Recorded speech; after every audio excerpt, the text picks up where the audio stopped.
Pesarattu ready చేస్తున్నానండి. వాటికి కావాల్సిన పదార్థాలు జీలకర్ర, అల్లం, ఉల్లిపాయ, కొత్తిమీర అండి, కొద్దిగా జీలకర్ర అండి. ఇవన్నీ కలుపుకోవాలి.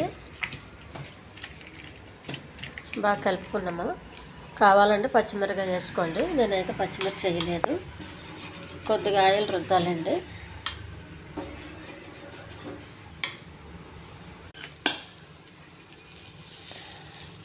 పలసగా రుద్దుకోండి. ఎంతవరకు పలసగా వస్తే అంతవరకు.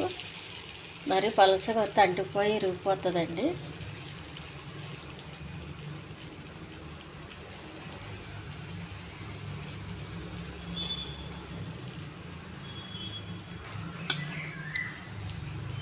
పిండి ఇలా పచ్చిగా ఉన్నప్పుడే కొద్దిగా వేసేయండి. ఇవన్నీ కలిపెట్టుకున్న ఉల్లిపాయలు,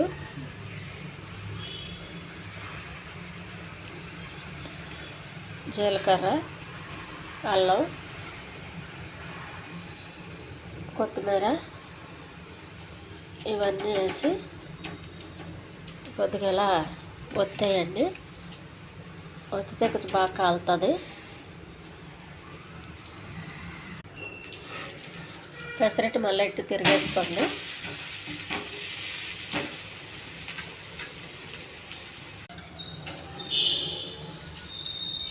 పెసరట్టు బాగా కాలిందండి. దీనికి చట్నీ అండి, గట్టి చట్నీ.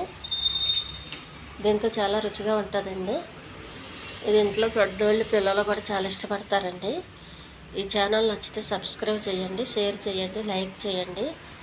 ఇది హెల్దీ పెసరట్టు అండి. ఇది చేసుకోవడం మనకు చాలా సులువండి. ఎందుకంటే నైట్ నానబెట్టేస్తాము, పొద్దున్నే రుబ్బేస్తాము.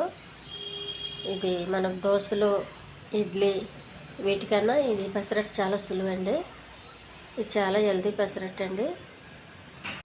ఈ పెసరట్టు తినడం వల్ల రోజు హెల్దీగా ఉంటారండి. ఇది మనకు చాలా సింపుల్గా వేసేయచ్చండి పెసరట్టు.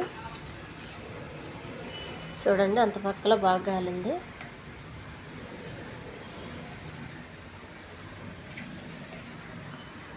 ఇది గట్టి చట్నీకి బాగుంటుందండి. మన మామూలు పలచగా చేసుకునే చట్నీ దోశలకి, ఇడ్లీలకి బాగుంటుంది. ఈ గట్టి చట్నీ అయితే పెసరట్టుకి చాలా అద్భుతమైన టేస్ట్ అండి. చూడండి ఉల్లిపాయలు అవన్నీ బాగా కాలుతాయి.